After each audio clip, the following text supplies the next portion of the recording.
మోడీ సర్కార్ సంచలన నిర్ణయమే తీసుకుంది. భారతదేశ వ్యాప్తంగా ఈ పరిశ్రమలు పెద్ద ఎత్తున విస్తరించాలనుకుంటుంది.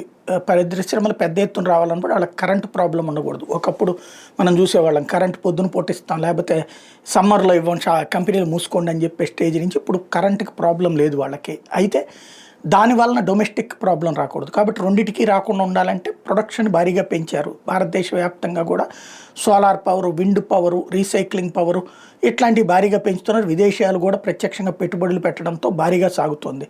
ఇప్పుడు తక్కువ రేటు కరెంటు తెప్పించే ప్రయత్నం చేయాలి. ఎందుకంటే అలవాటు పడ్డారు ఇండస్ట్రీస్.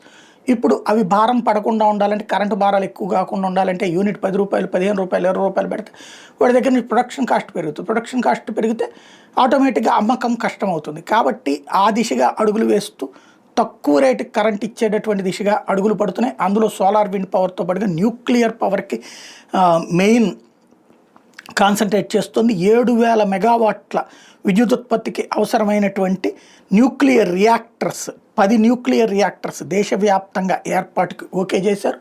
సాధారణంగా ఇట్లాంటి అణు విద్యుత్ కర్మాగారాలు అంటాం ఇవి. ఈ అణు విద్యుత్ కర్మాగారాలు మనకు కూడా అప్పుడు శ్రీకాకుళం దగ్గర పెడదాం అనుకున్నప్పుడు కమ్యూనిస్టుల యాజిటేషన్ వల్ల ఆగింది.